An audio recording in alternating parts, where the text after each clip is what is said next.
welcome to Snoody podcast. Today we got Albany local standout, a father, man of God, national champion, Valdosta State running back, offensive coordinator for Doherty High School, Ronnye Nelson. How you doing? Doing good, man. How you doing? I'm doing pretty good. Thank you for asking. Before we get started, I seen you at practice today working out with a kid. Tell me about that. Well, anytime I have a chance to, connect with the local youth, I'm always do that because at the end of the day, my job as a coach is to try to guide the youth. And anytime I can do that, I'm always extend my hand, extend the olive branch. Like I say, even when I was coming up, right, you had people that did it for me. So it's just my duty to give back. Sure. Okay. So talking about you on the come up, how old were you when you picked up your first football, and what athlete did you try to play like growing up? I say about around 5 years old. I grew up actually with my grandmother behind the mill, Right. Which is the mecca of Doherty High back at the time. Right. I modeled my game after my childhood hero, which is George Joyner, right? Which is the only quarterback at Doherty High to win the state championship. Right.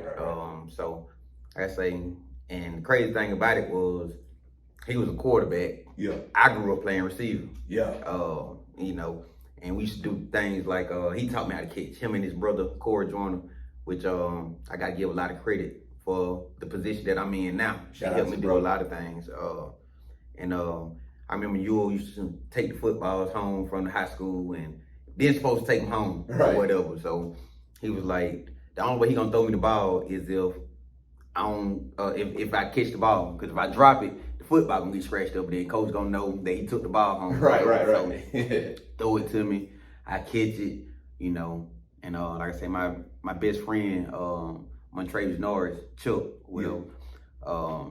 he was a quarterback. Yeah. I was the receiver.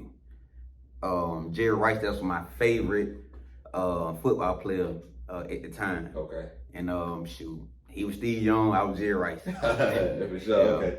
So as a kid, how was it playing at Thornton of Pauline's as a kid? I know you was before social media, so honestly, you'd have been breaking the internet beforehand. So any memorable plays come out to mind, to come up as a kid at Pauline's of Thornton? Yeah. But the play that I'm gonna talk about, it wasn't a success play for me. Okay. I remember growing up, I dominated in flag football league. I started out on the offensive line. Offensive line? Yeah, I started off the offensive line, man. It was guy Terrence King, they used to call him Sugar Man. Okay. Whatever. He was a stud. Yeah. And I played on his team, so everything was based off Sugar Man. Okay. So I think one day the coach threw the ball in, and I jumped up with two hands and caught the ball with two hands. And they were like, oh, this man can catch. Yeah. So they moved me from left tackle to receiver. Okay. And then I end up just taking off from there. Any ball that was thrown, I'm intercepting the ball. Yeah. Any ball that was thrown, we throw it, I'm catching it, and it kind of went on from there. But the play that stands out to me was that following year, I went to tackle. Right. And I was running the ball, and my good friend now, Kansas White, running on the sideline, and he knocked the wind out of me, drilled me. And and I remember trying to come back to the sideline. My first time ever being hit like that. Yeah. And I was coming to the sideline, couldn't breathe. My dad looked at me and said, "Are you dead?" I was like, no. He like, well, get your ass back in there. I already know. And then ever since then, he inflicted that pain on me. And then ever since then, I wasn't scared to play no more after that. Shoot, I started laying the boom after that. So that's the one play that I'm always remember. Yeah. Did you always want to play quarterback? Tell me about quarterback that was appealing to you. Did you want to play quarterback, or that was just how it fell into you because you was just athletic like that? It actually fell into that. Like I said, growing up, I thought I was a receiver. Yeah. Me and my best friend, we had plays like number one, number two. So we had already kind of had plays or whatever. And I was at receiver majority of the time. But then once I got to that same year where I was telling you that I started playing tackle. Right. I got moved to quarterback Okay. and gave me the chance to get the ball in my hand every play. So who don't want the ball in their hand every play? Yeah, right, yeah, you know yeah. what I'm saying? So yeah, I definitely like playing quarterback. Okay.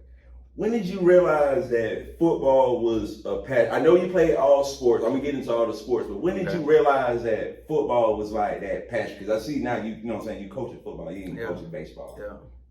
Yeah, well actually I coach baseball. Okay. Actually I coach basketball. I coach everything. Everything. I coach everything. Sure. So like shoot, any chance I have to teach, share a moment with a player or whatever, I'm always gonna do that. Like coaching is that's my second passion, Playing was my first, As we get older, you gotta start moving into reality. So like now I'm coaching and trying to get some kids to see some things that, that I had a chance to see.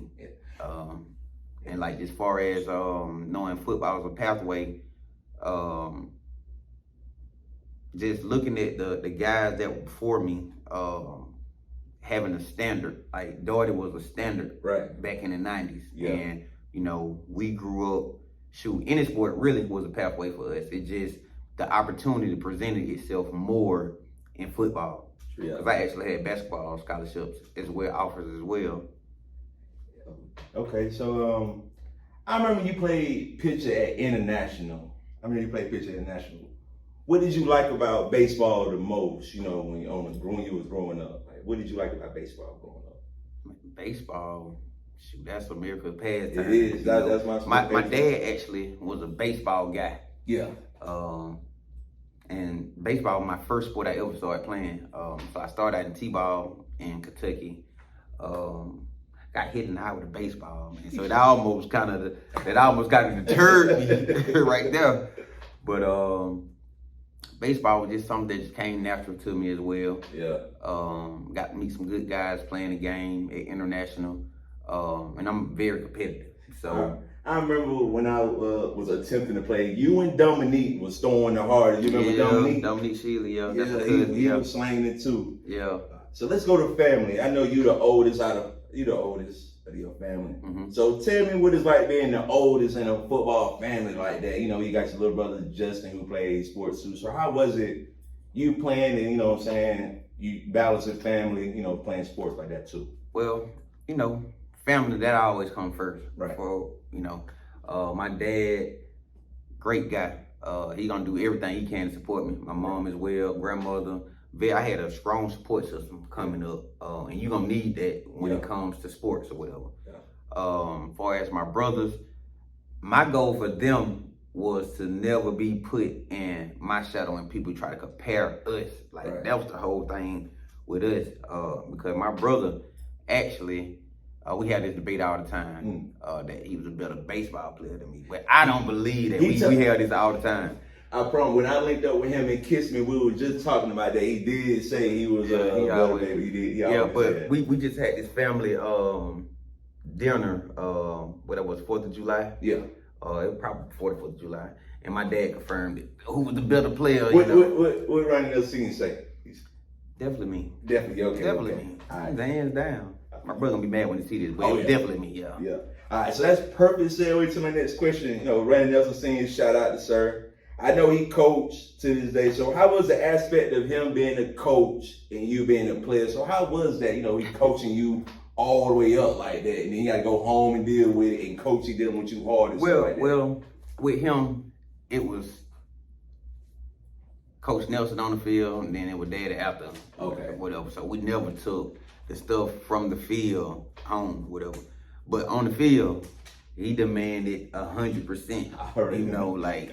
Shoot, I remember I may throw an incomplete pass. Come here. Hey, man, and grab it. Boom. Hey, look, we gonna do it this way. Right. I'm like, shoot. And I'm mad now. Yeah. So now I ain't throwing the ball no more. I'm gonna run the ball, which is easier for me to do in any doggone way. But that's my guy, my dad. I gotta say, man, like I say, he support me 110%. Even now, he gets a chance to see me coach on the sideline. So like he might come to me during halftime. Hey man, you should have ran that ball. Like Dad, I ain't got time for that right now. We in the game right now. Hey man, what were you thinking? Like, hey, Dad, I ain't got time for that. So he always on me. Which athlete temperament reminds you of yourself the most and why? Which athlete temperament like reminds you of yourself?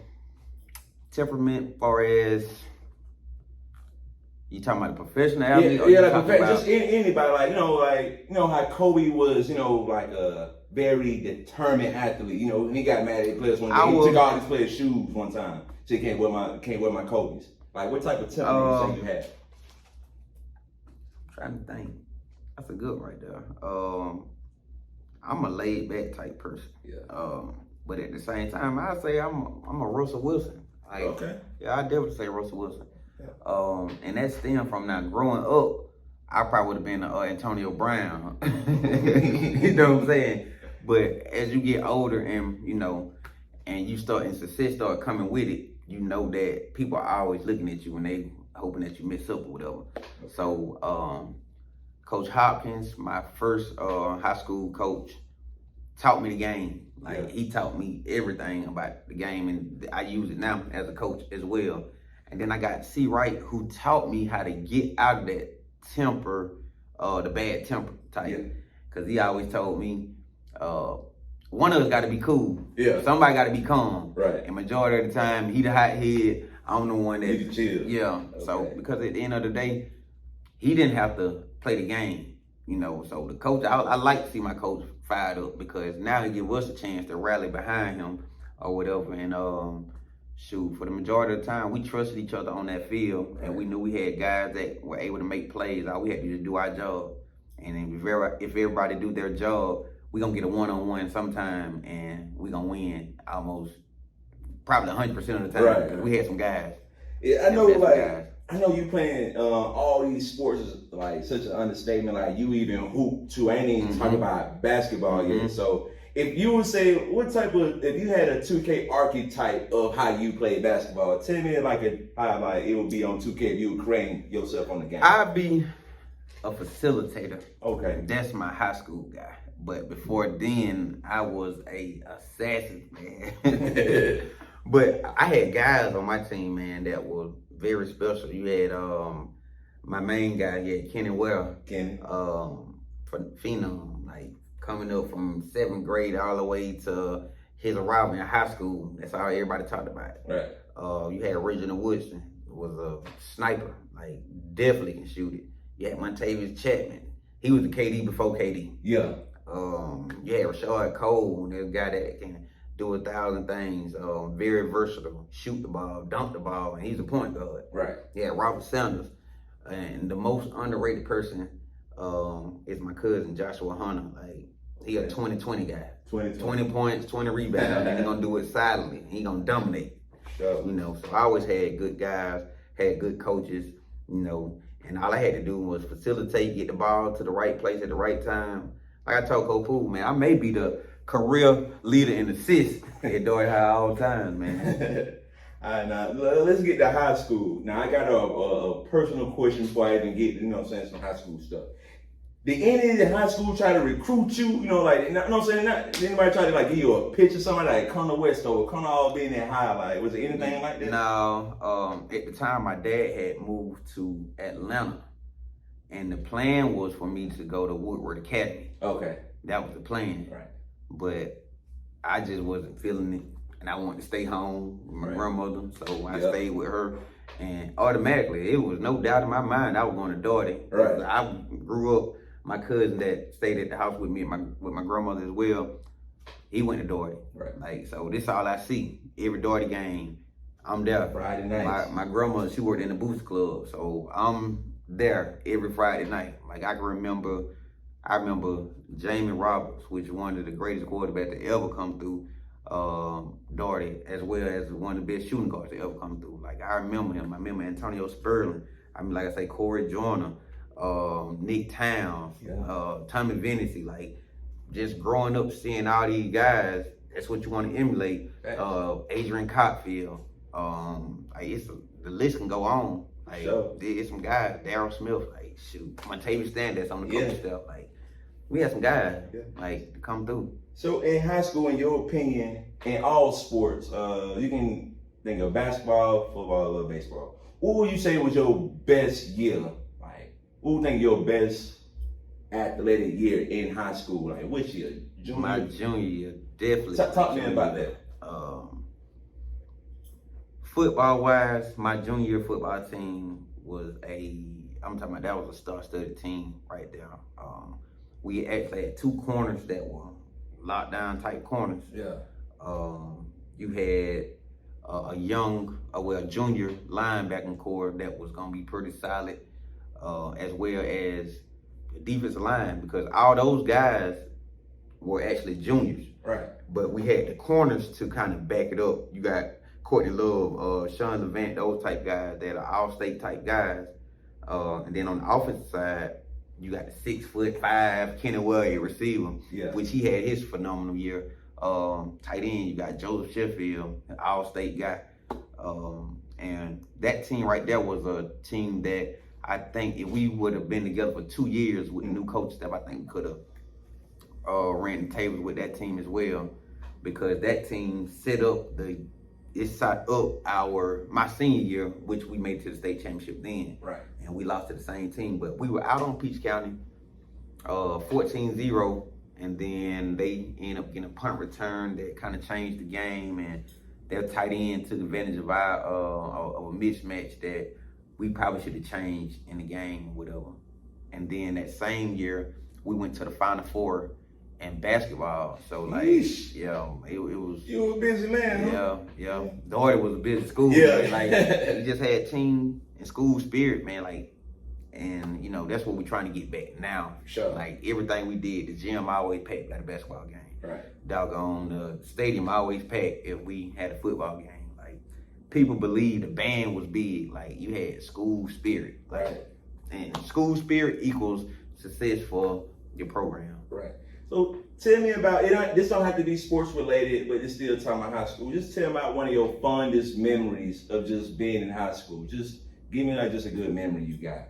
Man, School. every day when I was in school was, depending on who you're around, Right, basically, because, when I'm around all my old classmates and stuff, man, they can say one thing, we gonna bust out laughing. Right, yeah. Like, when you walk in Doherty, during the football season, you walk in, everybody sit in the gym. Right. Whatever. And that was probably the best time at 8 o'clock in the morning, man. You'll have people, you had a football team standing, everybody got a folder or a notebook, just like you got. Right. And depending on what the person that walk in got on, they might rate them. So they might put a 6 on there, hold up a 6. Oh, and then man. the whole crowd just start cheering or whatever. Like, man, we used to have fun doing all kind of crazy stuff, and then let it be somebody big walking or whatever. Right.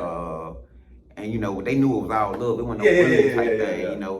So the whole crowd be, oh, as soon as they sit down, everybody, you know what I'm saying? Like, it was all love. Because Sure. even the people that knew that they were going to have it to, they'll fake sit down. So Right. everybody say, yee, and they ain't sat down yet. Yeah. So they go, yee, yee, when they finally sit down. Like, man, it was love from the teachers to the principal. Like, everything was love, man. Like, Who was your favorite teacher in school? Who was your favorite teacher in school?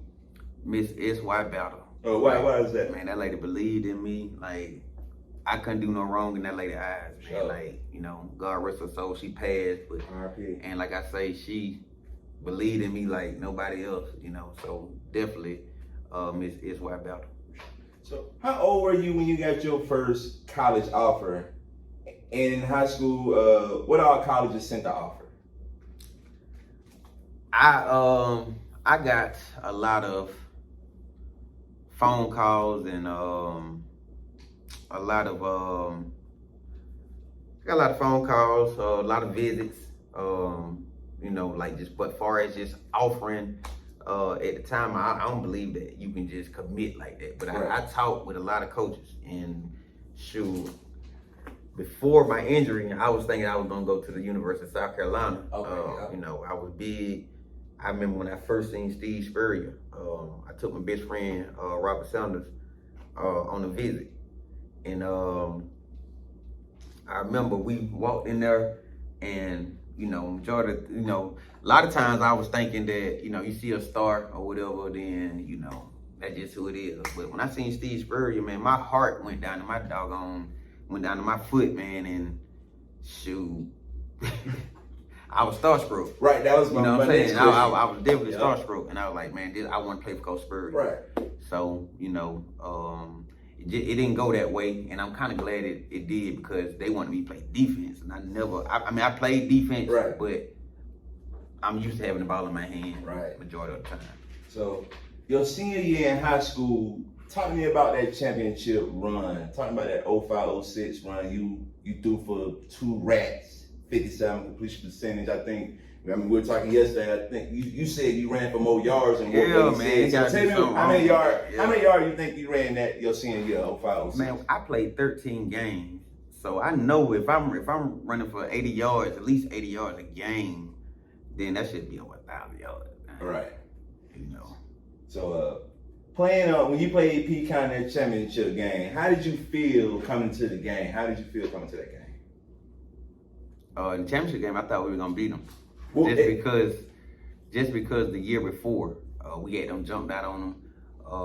I want to say I scored like 4 touchdowns that first time we played Peach County, and like I said, I just thought we were gonna have a better chance of beating them at home. Right. The following year. So second half, unfortunately, a play happens that altered history. Can you run me through that play call and what exactly happened, like that play call and everything? Play you talking about is what we call pony.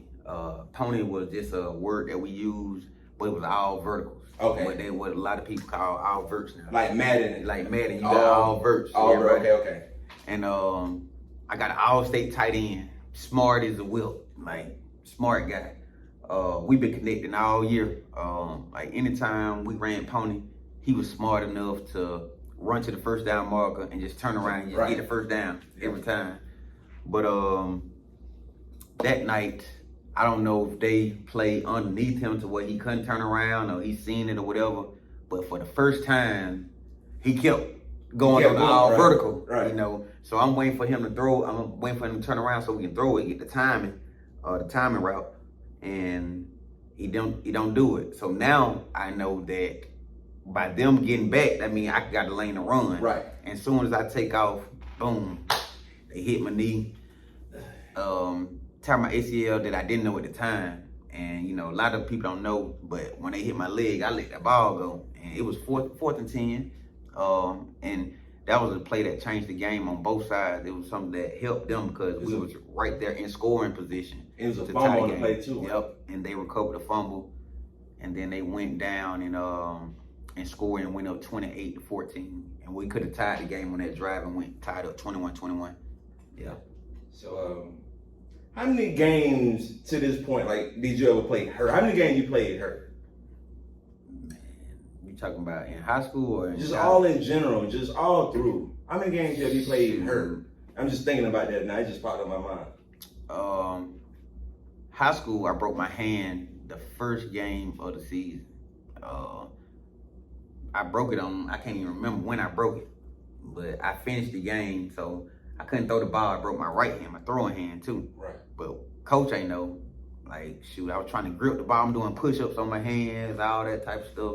Try to get the feeling back in my hand. And I think we probably threw the ball maybe 2 or 3 times in the second half. We gave that ball to Xavier Cheevy, which was a phenomenal guy. Right. Like, that's one thing. We was always a 1-2 punch. Yep. And the way we sit in the seat, I'm sitting in seat 1, he's sitting in seat 2, right side by side. Like, that was kind of, you know, teammate we were. Right. So if you don't depend on me, you can depend on Xavier. So, like, I played hurt that game. I tried to go back into the championship game. Yep. Hurt, but as soon as I stood up and took a step, no feeling, nothing in my leg. So, like, shoot. So ultimately, you went to Valdosta State. What did it mean to you for them to honor their commitment like that? Man, Valdosta State, it was always loyal. Chris Hatcher, great coach, man, one of the best coaches to ever do it. He came to every playoff game. Okay. Every playoff game. And he was visible. Like, he's gonna see me. Like, she's gonna come talk to me. You know, his thing was he used to love to talk about Jimmy Hot Dog. That right. Oh, you know, I go to Jimmy every time I go home. I gotta get my Jimmy. Well, he loved Jimmy Hot Dog. That right. So he used to bring me a hot dog with him, you know. But Coach Thatcher, real great guy. A player's coach. Right. You know, you're gonna do everything you can to help you. You're gonna do everything you can to put you in the right position. And unfortunately, when I got there, I had a gray shirt because of my injury. Right. My knee still ain't tested out to be. It ain't, the technology ain't how it is. Right. Today. Yeah. So I had a gray shirt, which means I have to come to Valdosta the second semester after the first football season. Right. Okay. But my mom, she wasn't hearing that. I was in Valdosta in the summertime. That right, Charlie Jackie Nelson. Yeah. So as a freshman with the Blazers, you won a national championship.